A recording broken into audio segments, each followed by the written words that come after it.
कबीर आज थका हारा अपने घर जाता है, पर जैसे ही वो घर जाता है वैसे ही वो देखता है कि उसकी बीवी सोफे पर पैर पसारे बैठी हुई है। अरे आ गए आप? आपको पता भी है मैं आपका कब से इंतज़ार कर रही थी। आइए बैठिए, मैं आपके लिए खाना लगा देती हूँ। माया, अभी मेरा खाना खाने का मन नहीं है, मैं बहुत थक गया हूँ, थोड़ा रेस्ट करना चाहता हूँ, कमरे में जा रहा हूँ। हाँ हाँ, आपको भूख भी कैसे लगेगी? आखिर आप बाहर से खाना जो खा कर आए हैं। अरे जो इंसान हर समय बाहर का खाता रहेगा वो घर में कहाँ से खाएगा? हैं? मैं तो परेशान हो गई हूँ आपसे। मुझे बता दीजिएगा कि मैं घर में खाना नहीं खाने वाला हूँ। एटलीस्ट मैं आपके लिए खाना तो ना बनाऊँ। एक तो मेरी मेहनत जाती है, ऊपर से खाना बर्बाद होता है। माया, मैं खाऊंगा, मैंने कहा कि मैं अभी थका हुआ हूँ, आज ऑफिस में काम बहुत था। तुम क्यों डोमिनेटिंग बन रही हो? मैंने तुमसे कहा ना कि मुझे भी थोड़ा रेस्ट चाहिए। प्लीज़ माया, मुझे थोड़ी देर के लिए अकेला छोड़ दो, मैं खाना खा लूँगा, तुम्हारा खाना वेस्ट नहीं होगा। माया कबीर को आगे कुछ बोलती उसके पहले ही महामाया की सास निर्मला आती है और अपनी बहू को अपने बेटे पर इस तरह चिल्लाता देखकर बहू को समझाती है। अरे बहू, जब कबीर कह रहा है कि वो खाना खा लेगा, खाना बर्बाद नहीं होगा, तो तू क्यों इतनी सी बात को इतना बड़ा कर रही है? छोटी सी बात का बतंगड़ क्यों बना रही है बेटा? अच्छा, तो बेटे के साथ साथ माँ को भी ये लगने लगा है मैं छोटी सी बातों का बतंगड़ बनाती हूँ। वाह माँ जी वाह, मुझे आपसे ये उम्मीद ना थी। खैर, मुझे क्या कहना है, खाओ ना खाओ मत खाओ, मैं चली सोने। लेकिन हाँ, अगर मेरा खाना कल बर्बाद हुआ तो मुझसे बुरा कोई नहीं होगा। ये आप दोनों कान खोल कर सुन लेना। माया किसी की एक नहीं सुनती और वहाँ से अपने पैरों को धमकाते हुए चली जाती है।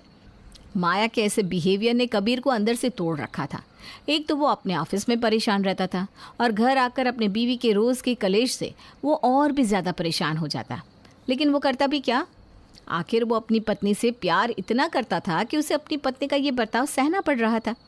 वो थक हार कर हाथ मुंह धो लेता है और ना चाहते हुए भी खाना खाकर सोने के लिए चला जाता है। अगली सुबह जब वो तैयार होकर ऑफिस के लिए जा रहा था, तभी पीछे से माया उसे रोकती है। कबीर जी, कल रात में गुस्से में सोने चली गई और आपसे कोई बात नहीं कर पाई, पर इसका मतलब ये नहीं कि आप मुझे कुछ ना बताएं। तुम कहना क्या चाहती हो माया? मैं यही कहना चाहती हूँ कि कल आपको सैलरी मिली थी ना, कहाँ है आपकी सैलरी? कल बॉस नहीं आया था, जिस वजह से सैलरी किसी को भी नहीं मिली। क्या पता आज शायद सबको सैलरी मिल जाए। ठीक है, कोई बात नहीं। आज आपको सैलरी मिलेगी तो वो सीधा मेरे हाथ में देना, समझे? माया की ये बात सुनकर कबीर को बहुत गुस्सा आता है, पर वो अपना गुस्सा ना निकालते हुए वहाँ से चला जाता है। कबीर के जाते ही माया की छोटी बहन छाया उसके घर आती है। दीदी, दीदी कहाँ हो आप? देखो तो कौन आया है आपसे मिलने। छाया की आवाज़ सुनकर माया दौड़ती हुई बाहर हॉल में जाती है, जहाँ वो अपनी बहन को देखकर काफ़ी खुश हो जाती है और उसे गले से लगा लेती है। अरे छाया मेरी बहन, कितने टाइम बाद आई है। अरे मुझे पहले बता देती तो मैं तेरे जीजा को तुझे लाने भेज देती।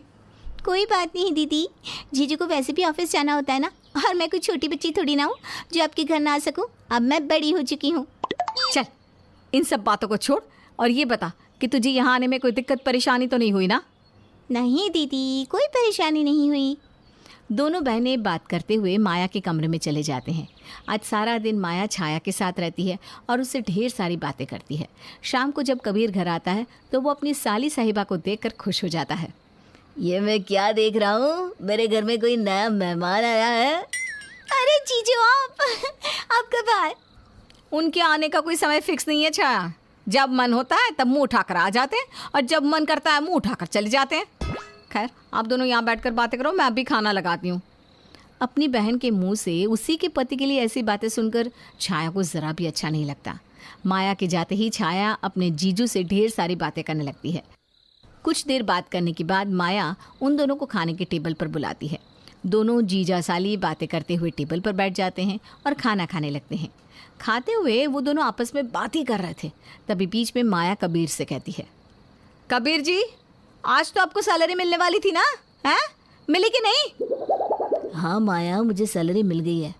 मेरे बैग में पैसे रखे हुए हैं, जाओ जाकर ले लो। हाँ, आप लोग खाइए, मैं ज़रा हिसाब किताब करके आती हूँ।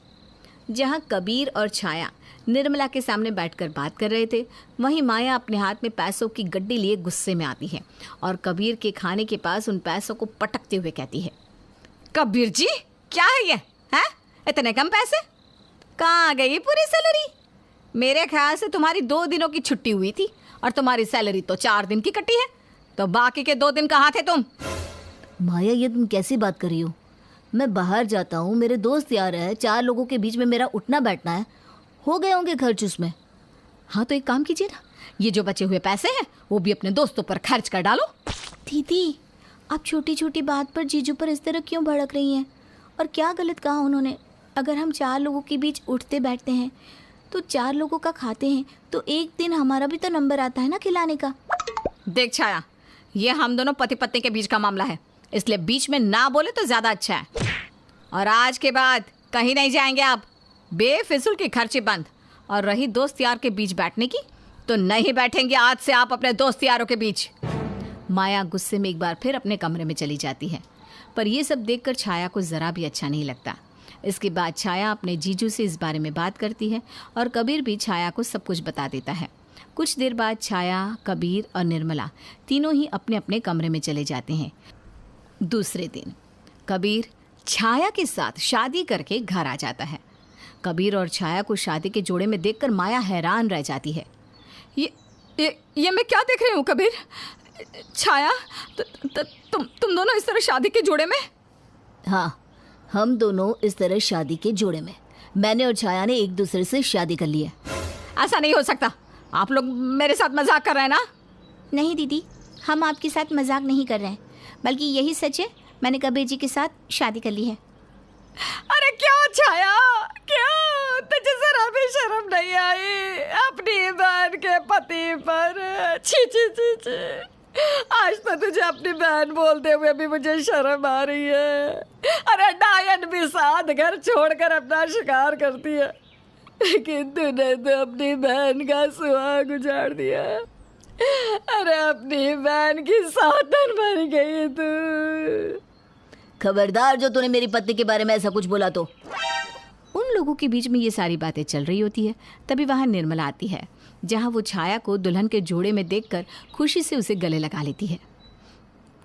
कबीर बेटा, ये तूने बिल्कुल सही फैसला लिया है। अरे इस करमजली ने तो तेरी जिंदगी बर्बाद कर दी थी। इसे इतना प्यार करता था, लेकिन इसको तेरी कदर नहीं थी। आज सही मायने में इस घर को बहू और तुझे तेरी पत्नी मिली है। माँ जी, आप भी ऐसी बातें कर रही है, मुझे आपसे ये उम्मीद नहीं थी। मुझे लगा आप ये सब देखेंगी तो कबीर को एक थप्पड़ मारेंगी। सही कह रही है बहू तू, थप्पड़ तो मुझे तभी लगा देना चाहिए था कबीर को, जब वो तेरे जुल्मों को सह रहा था। अरे कैसी पत्नी है तू, जो अपने पति की फीलिंग्स को नहीं समझती। अरे उसके सुख दुख तकलीफ डर नहीं समझती। मेरा बेटा एक जिंदा लाश बन चुका था, और आज जब उसने तेरी छोटी बहन से शादी कर ली तो तुझे तेरा पति याद आ रहा है। निर्मला, कबीर और छाया की बात सुनकर माया को अब ये समझ में आ जाता है कि उसने अपने पति पर कितने अत्याचार किए। वो कितनी डोमिनेटिंग वाइफ बन चुकी थी, पर अब वो कुछ नहीं कर सकती थी, क्योंकि कबीर ने उसकी छोटी बहन को उसी की सौतन बना दिया था। ये देखकर वो अपने घुटने पर गिर जाती है और फूट फूट कर रोने लगती है।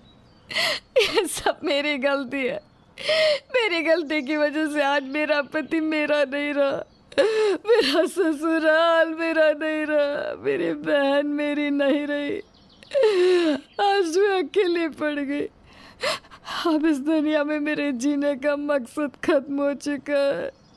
माया जैसे ही उठती है, वैसे ही छाया अपनी बहन माया का हाथ पकड़कर उसे गले लगाती है और उसके आंसू पोंछती है। कहाँ जा रही हो दीदी आप? मेरा अब इस दुनिया में कोई नहीं रहा, मैं अब जी के क्या करूँगी? कैसी बात करी हो माया तुम? अभी भी मैं तुम्हारा ही हूँ। तुम्हारी सास, तुम्हारी बहन सिर्फ तुम्हारी ही तुम्हारे हैं। मैंने और छाया ने कोई शादी नहीं की। हम तुम्हें ये बताना चाह रहे थे कि तुम कितनी ओवर डोमिनेटिंग हो गई थी। तुम अपने पति के साथ साथ अपनी सास पर भी अत्याचार करने लग गई थी। और दीदी, हद तो तब हो गई जब आपने जीजू को मेरे सामने इतना भला बुरा कहा। मुझे ये सारी चीज़ें अच्छी नहीं लग रही थी, और इसीलिए मैंने जीजू और निर्मला आंटी के साथ मिलकर ये छोटा सा प्लान बनाया। और देखो, ये प्लान सक्सेसफुल भी हो गया। अब आपको जीजू और अपने ससुराल की कदर हो चुकी है। दीदी, आपका पति और आपकी सास बहुत अच्छे हैं, उनकी कदर कीजिए। छाया की बात सुनकर माया की जान में जान आई और वो दौड़ती हुई अपने पति को गले लगा लेती है। कबीर जी, मुझे माफ़ कर दीजिए, मैं आज के बाद फिर कभी ऐसी गलती नहीं दोहराऊंगी। बस आप मुझे कभी छोड़कर मत जाना। माया को अब अपने पति और सास की कदर अच्छे से मालूम हो चुकी थी। इसलिए इसके बाद माया न तो कभी अपने पति के ऊपर अत्याचार करती है और ना ही अपनी सास को कभी उल्टा जवाब देती है।